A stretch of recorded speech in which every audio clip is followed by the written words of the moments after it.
जय श्री कृष्णा दोस्तों। आज हम आप सभी को माँ लक्ष्मी की एक ऐसी प्राचीन कथा सुनाने जा रहे हैं। इस कथा के माध्यम से आपको पता चल जाएगा कि झाड़ू को माता लक्ष्मी का प्रतीक माना गया है और कहा गया है कि यदि इसे सही ढंग से इस्तेमाल न किया जाए तो माँ लक्ष्मी उसके घर को छोड़कर चली जाती हैं। इसीलिए दोस्तों, आप इस कथा को पूरा जरूर सुने, क्योंकि आधा अधूरा ज्ञान हमेशा घातक होता है। जो भी इस कथा को पूरा सुनता है, माँ लक्ष्मी उसकी झोली खुशियों से भर देती हैं। तो चलिए बिना देरी किए आपको वह प्राचीन कथा सुनाते हैं। दोस्तों, संस्कारों से रहित और आलस्य में डूबी हुई जीवन शैली जब किसी घर की आदत बन जाती है तो धीरे धीरे उस पर दरिद्रता और अशांति का साया पड़ने लगता है। मित्रों, शास्त्रों में झाड़ू को माता लक्ष्मी का प्रतीक माना गया है और कहा गया है कि यदि इसे सही ढंग से रखा और इस्तेमाल किया जाए तो यह घर में सुख समृद्धि लाती है, किंतु लापरवाही बरतने से यह अलक्ष्मी को आकर्षित करती है, जो दरिद्रता और संकट की प्रतीक है। प्राचीन मान्यता के अनुसार घर में 3 प्रकार की झाड़ू कभी भूल कर भी नहीं रखनी चाहिए, अन्यथा भयंकर गरीबी का सामना करना पड़ सकता है। चलिए अब कथा को शुरू करते हैं। एक नगर में एक अत्यंत धनवान सेठ अपने पत्नी के साथ सुख समृद्धि से रहते थे। उनका जीवन बड़ा ही सुखमय था। वे सुखमय जीवन व्यतीत करते थे। वह भगवान श्री विष्णु के बहुत बड़े भक्त थे। प्रतिदिन तुलसी में जल चढ़ाते और नित्य तुलसी की पूजा करते थे। उनकी पत्नी भी सद्गुणी, विनम्र और धर्मपरायण थी, किंतु संतान न होने के कारण दोनों बहुत दुखी थे। लंबे समय तक प्रार्थना और सावन सोमवार के व्रत के करने के बाद उनकी प्रार्थना भगवान शिव ने स्वीकार कर ली और उनके घर एक सुंदर पुत्री का जन्म हुआ, जिसका नाम सुनंदा रखा गया। यह कन्या माता पिता की आंखों का तारा थी, जिसे उन्होंने कभी किसी चीज की कमी नहीं होने दी। अपार धन दौलत की इकलौती वारिस होने के कारण सुनंदा को अत्यधिक दुलार और लाड़ प्यार मिला, जिससे सुनंदा बिगड़ गई। धीरे धीरे उसका स्वभाव आलसी, कपटी, गड़बीला और अभिमानी बन गया। उसे स्वच्छता से घोर नफरत थी और उसने जीवन में कभी झाड़ू तक नहीं छुआ। समय के साथ उसने माता पिता की बातों की अवहेलना शुरू कर दी। जब वह 16 वर्ष की हुई तो सेठ ने उसके विवाह हेतु अनेक प्रतिष्ठित घरानों में रिश्ते देखे, किंतु सुनंदा सबको अपमानित कर भगा देती। किसी से कठोर शब्द कहती तो किसी को तिरस्कार भरी नजरों से देखती थी।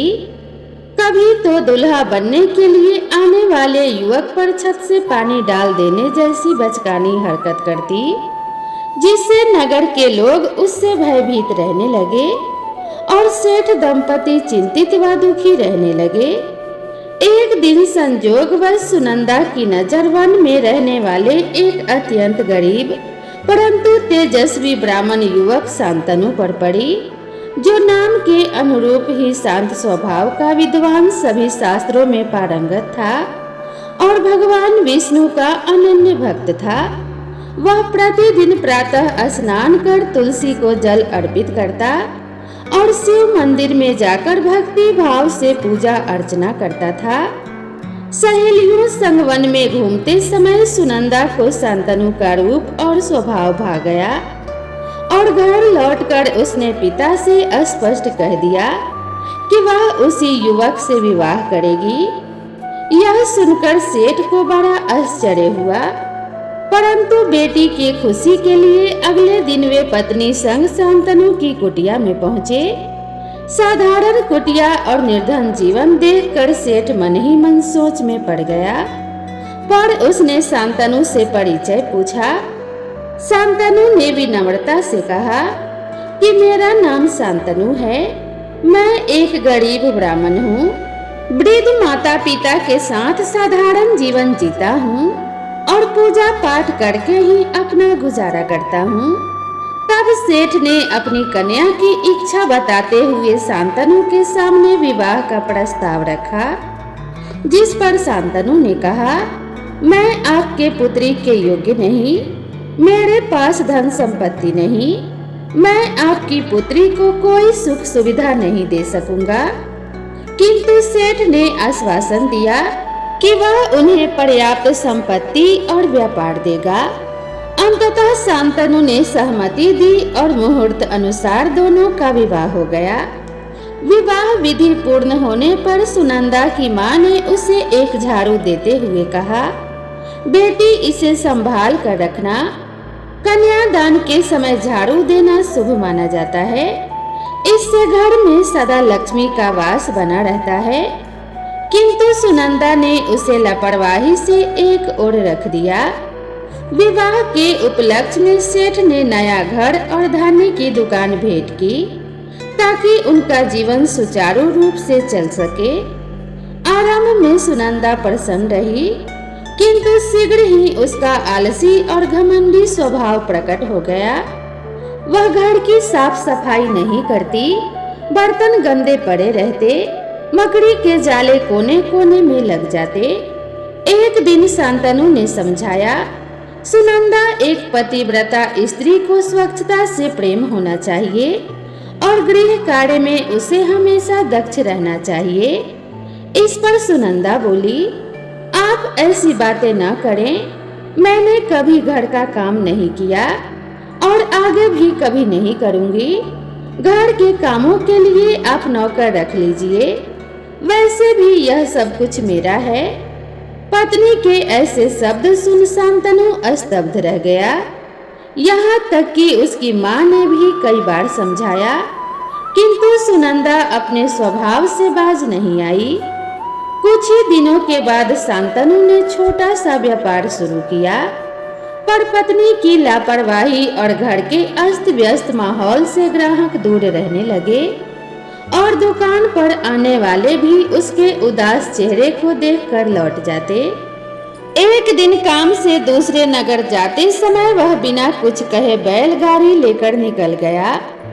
इधर सूर्योदय के बाद उसकी सास अपने पुराने झाड़ू से सफाई कर रही थी, जिसे वह पुराने घर से बड़े प्रेम से लाई थी, क्योंकि उसके विश्वास के अनुसार झाड़ू में माता लक्ष्मी का वास होता है और नित्य इसका प्रयोग करने से घर में माता लक्ष्मी की कृपा बनी रहती है। उसी समय सुनंदा की नजर झाड़ू पर पड़ी और उसे याद आया कि विवाह में माँ ने भी सगुन स्वरूप एक नया झाड़ू दिया था।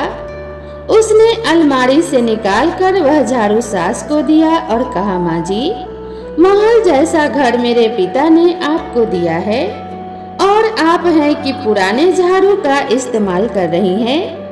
अब से इस नए झाड़ू का प्रयोग कीजिए, वह पुराना मेरी नजर में फिर न आए। बहू की बात सुनकर सास चुप रही, पर अगले दिन जब सहेलियां आई तो सास पुराने झाड़ू से सफाई करती दिखी। यह देखकर सुनंदा क्रोधित हो गई और सास के हाथ से झाड़ू छीनकर बाहर फेंक दिया और बोली कि मैंने मना किया था, फिर भी आप मेरी बेइज्जती कर रही हैं। अगर यहाँ रहना है तो मेरे नियम मानने होंगे, वरना यह घर छोड़ दीजिए। अपमान से आहत सास और पिताजी सामान लेकर पुराने घर लौट गए। उसी शाम मेहमानों ने भोजन कर लिया, किंतु सुनंदा के लिए कुछ भी नहीं बचा और उसे पहली बार भूखा सोना पड़ा। अगली सुबह उसने सफाई कर झाड़ू को कोने में पैर से धकेल दिया। कभी उसे उल्टा रख देती, कभी शाम के बाद झाड़ू लगाकर कचरा बाहर फेंक देती, जो शास्त्रों के अनुसार माता लक्ष्मी का अपमान है, किंतु उसे इसका ज्ञान नहीं था। अगले दिन भी यही हुआ। उसने सबको भोजन परोसा, पर स्वयं के लिए कुछ भी नहीं बचा और जब झाड़ू लगाई तो फिर से पैर से छूकर दरवाजे के पीछे रख दी। मित्रों, अब होनी को तो कुछ और ही मंजूर था। सुनंदा जाने अनजाने में गलतियां करती ही जा रही थी, लेकिन उसके घर की नकारात्मकता की समझ उसे नहीं आ रही थी। अभी इसी प्रकार से कुछ दिन बीतते जा रहे थे। सुनंदा अब अकेली होने के कारण उससे मिलने हर दिन कोई ना कोई मेहमान आता रहता था, किंतु जब भी वह उनके लिए भोजन बनाती और पहले से अधिक मात्रा में बनाती थी, फिर भी वह समाप्त हो जाता था। अब उसके घर में सब कुछ होने के बावजूद उसका हाल बद से बदतर होता जा रहा था। कहने को तो वह महल की रानी थी, पर पर्याप्त भोजन न मिलने के कारण अब वह सूख कर कांटा बन गई। अब इसी तरह से कुछ दिन बीतने के बाद एक दिन शांतनु वापस अपने घर में आता है। तब वह देखता है कि उस घर में उसके माता पिता नहीं हैं। जब उसने पूछा कि अरे भाग्यवान, मेरे माता पिता कहाँ गए हैं? वे काफी समय से दिखाई नहीं दे रहे। मैं तो कब से उन्हें ढूंढ रहा हूँ। क्या तुम जानती हो कि वे आखिर कहाँ गए हैं? तो उसने बताया कि उन्हें मेरे साथ रहना रास नहीं आया है, इसीलिए वे अपने पुराने घर को चले गए हैं। इस बात को सुनकर शांतनु को बहुत बड़ा दुख हुआ। अब वह समझ गया कि सुनंदा को उसके माता पिता बोझ लगने लगे हैं, इसीलिए उस दिन वह अपनी पत्नी से कुछ भी नहीं कहता है, क्योंकि उससे मुंह लगाना कितना भारी पड़ सकता है यह शांतनु भली भांति जानता था। तो उसने भोजन किया और शांत चित्त होकर सो गया। फिर अगले दिन दोनों पति पत्नी घर के आंगन में झगड़ा कर रहे थे। तभी उन्होंने देखा कि एक साधु उनके घर के सामने रुका और उनके घर की तरफ दोनों हाथों को जोड़कर कुछ मन ही मन कहते हुए प्रणाम करके चला गया। उन्हें आश्चर्य हुआ कि साधु ने किसे प्रणाम किया। फिर अगले दिन यह रोज का क्रम हो गया। साधु प्रतिदिन उनके घर के सामने आता, हाथ जोड़कर प्रणाम करता और चला जाता। अब धीरे धीरे सुनंदा की बुरी आदतों के कारण घर का सारा धन संपत्ति समाप्त होने लगा। वह अपने पिता से धन मांगकर पिता को भी कंगाल बना चुकी थी। अब एक दिन शांतनु भी उसकी हरकतों से तंग आकर उसे छोड़कर चला गया और अपने माता पिता की सेवा करने लगा। मित्रों, वह साधु साक्षात भगवान श्री हरि विष्णु थे, जो सुनंदा को मार्गदर्शन करने हेतु धरती लोक पर एक साधु का रूप धारण करके आए थे। क्योंकि सुनंदा के माता पिता ने भगवान विष्णु की खूब पूजा की थी, इसीलिए भक्त वत्सल प्रभु स्वयं उसकी सहायता करने के लिए आए थे। मित्रों, अब इधर सुनंदा अकेली रह गई, लेकिन उसका स्वभाव नहीं बदला। वह ऐसो आराम में जीकर बचा खुचा जो धन था उसने उसे भी उड़ा दिया। अब उसके माता पिता ने उसका परित्याग कर दिया। अंत में वह पूरी तरह से कंगाल होकर अपने घर में अकेली रह गई। अब उसे अपने कर्मों का गहरा पश्चाताप होने लगा, लेकिन अब बहुत देर हो चुकी थी। मित्रों, किंतु इसी बीच एक बात नहीं बदली। वह साधु अभी भी रोज उसके घर के सामने आते, प्रणाम करते और मन ही मन कुछ कहते हुए वहां से चले जाते थे। फिर एक दिन सुनंदा से रहा ना गया।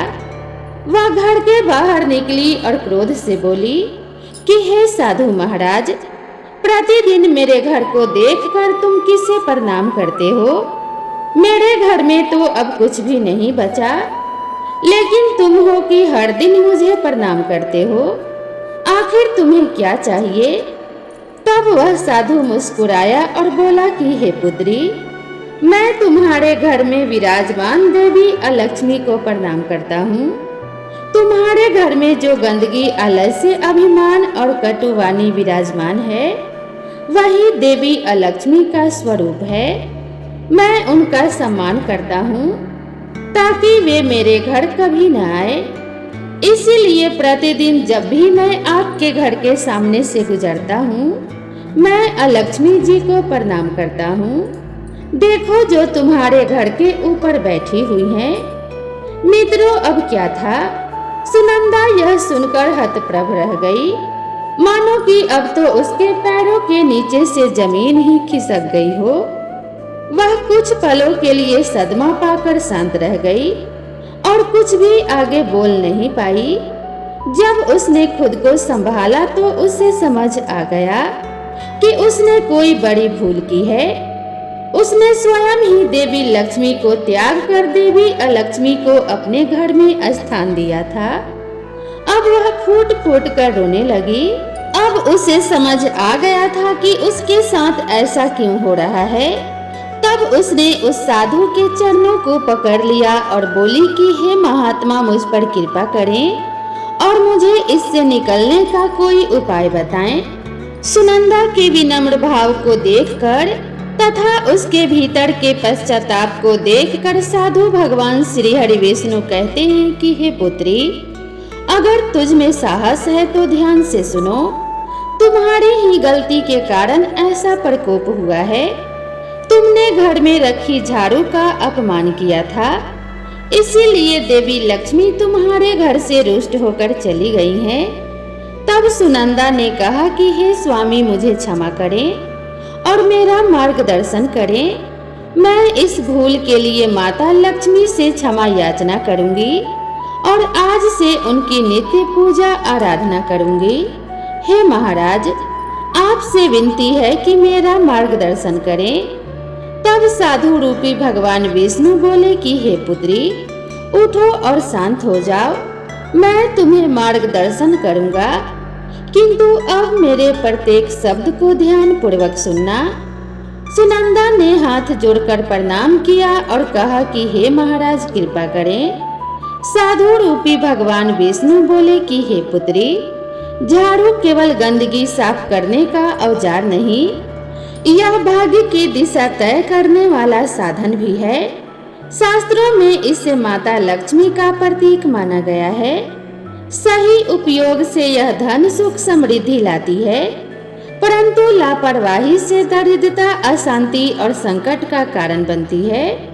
झाड़ू 3 प्रकार की होती है। पहली प्लास्टिक की झाड़ू जो त्याज्य है, दूसरी सींगों वाली प्राकृतिक झाड़ू जो लक्ष्मी का वाहन मानी जाती है, तीसरी फूल या सजावटी झाड़ू जिसे केवल सजावट के लिए उपयोग करना चाहिए। झाड़ू खरीदने का शुभ समय शनिवार, मंगलवार, रविवार है। सोमवार, बुधवार, गुरुवार और शुक्रवार को खरीदना अशुभ है। दीपावली, अमावस्या, ग्रहण और पूर्णिमा पर खरीदना धनवर्धक होता है। झाड़ू रखने की दिशा में उत्तर पूर्व यानी कि ईशान कोण वर्जित है। दक्षिण पश्चिम सबसे शुभ होता है। सुबह सूर्योदय से पहले झाड़ू लगाना श्रेष्ठ है। दोपहर सामान्य है और सूर्यास्त के बाद अत्यंत अशुभ है, क्योंकि यह लक्ष्मी के स्थान पर अलक्ष्मी के आगमन का समय है। यदि रात में झाड़ू लगाना पड़े तो गंदगी एक जगह इकट्ठा कर सुबह में बाहर फेंकें। झाड़ू हमेशा ढककर कोने में रखें। टूटी झाड़ू को शनिवार को सम्मान पूर्वक बाहर करें।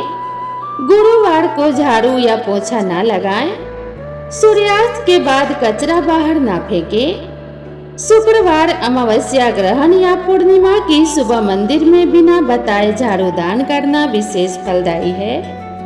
दरवाजे पर रात को झाड़ू रखना नकारात्मक ऊर्जा रोकता है। रात के समय दरवाजे पर झाड़ू रखें और सुबह हटा दें। पोछे के पानी में नमक मिलाने से नकारात्मकता दूर होती है।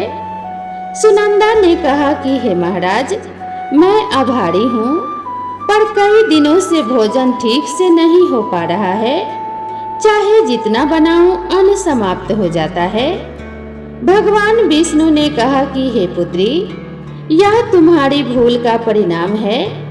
तुमने अपने माँ के समान सास को भोजन से वंचित किया है, उनकी गरीबी का उपहास किया है, उन्हें घर से निकाल दिया। इस कारण देवी अन्नपूर्णा भी रुष्ट हो गई हैं। तुमने याचकों को दान नहीं दिया और केवल ऐश्वर्य में रही। सुनंदा ने कहा कि हे स्वामी, कृपया इस दोष से मुक्त करें और मेरा मार्गदर्शन करें। भगवान विष्णु बोले, भोजन बनाने से पहले माता अन्नपूर्णा का आवाहन करो और उनकी पूजा करो और उन्हें भोग लगाओ। आटा गूंथते समय अपनी हथेली का निशान बनाकर ओम अन्नपूर्णे सदा पूर्णे शंकर प्राण वल्लभे ज्ञान वैराग्य सिद्धार्थ भिक्षाम देहि च पार्वती, इस मंत्र का जाप करो। सोमवार और शुक्रवार को विशेष रूप से स्मरण करो। प्रतिदिन एक रोटी या अन्न का भाग गाय, कुत्ते, कौवे और जरूरतमंदों को दो। रसोई की स्वच्छता का विशेष ध्यान रखो। इससे लक्ष्मी और माता अन्नपूर्णा दोनों का वास होगा। अब जाओ और अपने पति सास ससुर के चरण पकड़कर क्षमा मांगो। जब वे तुम्हें माफ कर दे तो एक नए जीवन की शुरुआत करो। सुनंदा ने साधु को बारंबार प्रणाम किया और अपने पति के पुराने घर की ओर चल पड़ी। वहां पहुंचकर उसने कहा, स्वामी मुझे क्षमा कीजिए, यह सब मेरी ही गलती के कारण हुआ है। उसकी सास ने उत्तर दिया कि हाँ बेटी, हम तुम्हें माफ करते हैं। फिर वह बोली, अरे शांतनु, चलो अपनी पत्नी का हाथ पकड़ लो और उसे माफ कर दो। इस बेचारी को अपने कर्मों पर सच्चा पश्चाताप हुआ है। संसार में सबसे बड़ा कर्म का फल पश्चाताप ही होता है। इसके बाद वे सभी अपने घर लौट आए।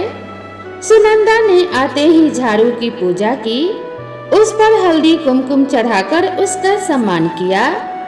फिर रसोई में जाकर भोजन बनाया और साधु के कहे अनुसार माता अन्नपूर्णा की पूजा कर उनको भोग लगाया। सबने आनंद पूर्वक भोजन का स्वाद लिया और कई दिनों बाद सुनंदा ने भी भर पेट भोजन किया। अब उसे भली भांति एहसास हो चुका था कि उसने अतीत में कितनी गलतियां की थी। इसके बाद वह पतिव्रता और गृह कार्य में दक्ष स्त्री बन गई। वह प्रतिदिन तुलसी को जल देती, पूजा आराधना करती और सही समय पर घर की साफ सफाई करती और झाड़ू लगाती। तो मित्रों, इस कथा से हमें यह शिक्षा मिलती है कि घर में गंदगी, आलस्य, कटु वाणी और अभिमान से देवी अलक्ष्मी का वास होता है और जीवन में दुख और दरिद्रता का आगमन होता है। इसीलिए सदैव स्वच्छता, मधुर वाणी और विनम्रता का पालन करना चाहिए। माँ लक्ष्मी कहती हैं कि एक स्त्री को घर की यह 5 चीजें कभी दूसरों को नहीं देनी चाहिए। जो भी स्त्री यह चीजें दूसरों को दे देती है, माँ लक्ष्मी उसके घर को छोड़कर चली जाती हैं। अगर अनजाने में कुछ ऐसी चीजों का दान किया जाता है तो माँ लक्ष्मी उसके घर को छोड़कर चली जाती हैं। जो भी स्त्री अपने घर के इन चीजों को दूसरों को दे देती है, उनके घर में मेरा वास नहीं होता है। मैं उन वस्तुओं के साथ ही उनका घर छोड़कर चली जाती हूँ। तब सुनंदा कहती है कि हे माँ लक्ष्मी, ऐसी वह कौन सी वस्तुएं हैं, कृपया करके आप मुझे बताइए। सुनंदा की बात सुनकर देवी लक्ष्मी कहती है कि हे पुत्री, अब तुम ध्यान पूर्वक सुनो। मैं तुम्हें उन चीजों के बारे में बताती हूँ जो किसी भी स्त्री को दूसरों को नहीं देनी चाहिए। इन चीजों का दान करने पर मैं उस घर को छोड़कर चली जाती हूँ। हे सुनंदा, सबसे पहली वस्तु है चकला बेलन और तवा। किसी भी स्त्री को अपने घर का चकला बेलन और तवा कभी दूसरों को नहीं देना चाहिए। रसोई घर में इन वस्तुओं का महत्व सबसे अधिक होता है। इन वस्तुओं की पवित्रता सदैव ही बनी रहनी चाहिए। इन्हीं वस्तुओं से भगवान विष्णु को प्रसाद बनाया जाता है और तवे पर बनी पहली रोटी भी गाय को खिलाई जाती है। इसीलिए इन वस्तुओं को हमेशा स्वच्छ और शुद्ध रखना चाहिए। दूसरों को देने पर यह अपवित्र हो सकती हैं और फिर इनका उपयोग करना अशुभ फल प्रदान करता है। आगे माँ लक्ष्मी कहती हैं कि हे सुनंदा, अब तुम दूसरी वस्तु के विषय में सुनो। दूसरी वस्तु है झाड़ू, जिस वस्तु में मेरा सदैव वास होता है, जो वस्तु मुझे सबसे अधिक प्रिय है। अगर तुमने उसे ही दूसरे को दे दिया तो फिर मैं तुम्हारे घर में कैसे ठहरती। जो स्त्री अपने घर की झाड़ू दूसरों को दे देती है, मैं उसके घर को सदा के लिए त्याग देती हूँ। झाड़ू से घर की स्वच्छता की जाती है और जहाँ स्वच्छता होती है उसी स्थान पर मेरा वास होता है। ध्यान में रखना सुनंदा, घर में झाड़ू को हमेशा छुपा कर रखना चाहिए। झाड़ू पर बाहरी व्यक्ति की दृष्टि कभी भी नहीं पड़नी चाहिए। झाड़ू एक अत्यंत पवित्र वस्तु है, इसे पैर भी नहीं लगाना चाहिए। माँ लक्ष्मी कहती हैं, अब तुम तीसरी वस्तु के विषय में सुनो, जो एक स्त्री को कभी दूसरों को नहीं देना चाहिए। वह वस्तु है आभूषण। अपने आभूषण एक स्त्री को दूसरों को कभी नहीं देना चाहिए। मैं सदैव ही आभूषणों में वास करती हूँ। स्त्री के 16 श्रृंगार में गहनों का बहुत अधिक महत्व होता है। एक विवाहित स्त्री को अपने आभूषण कभी अन्य स्त्री को पहनने के लिए नहीं देना चाहिए। जो स्त्री अपने आभूषण अन्य स्त्रियों को देती है, उसके जीवन में दुर्भाग्य आता है। अब मैं तुम्हें चौथी वस्तु के विषय में बताती हूँ। किसी भी मनुष्य को शाम हो जाने के बाद कभी भी सफेद रंग की वस्तुओं का दान नहीं करना चाहिए। शाम को दूध का दान करने से जीवन में दुर्भाग्य आता है। शाम को सफेद रंग की चीज दान करने से मनुष्य के जीवन में अशुभ फल आता है। माँ लक्ष्मी कहती हैं कि हे सुनंदा, जिनका कभी भी दान नहीं करना चाहिए, यह वस्तुएं कभी दूसरों को उधार में अथवा उपयोग के लिए नहीं देना चाहिए। सुनंदा कहती है कि हे माँ लक्ष्मी, मुझसे बड़ी भारी भूल हो गई। मैं इन सभी बातों से अनजान थी, कृपया मुझे क्षमा करें। सुनंदा की इतना बात सुनकर माँ लक्ष्मी वहां से अंतर्ध्यान हो जाती हैं। फिर सुनंदा भी माँ लक्ष्मी को धन्यवाद करती है। तो मित्रों, आशा करती हूँ यह कहानी आप सभी को जरूर पसंद आई होगी। वीडियो पसंद आई हो तो इसे एक लाइक जरूर करें और इसी तरह की नई नई कथा और नई नई कहानी के लिए मेरे चैनल से जुड़े रहें। तो मिलते हैं इसी तरह की नई कथा और नई कहानी के साथ। तब तक अपना और अपने परिवार का ध्यान रखिए। मिलते हैं नेक्स्ट वीडियो में, तब तक के लिए नमस्कार।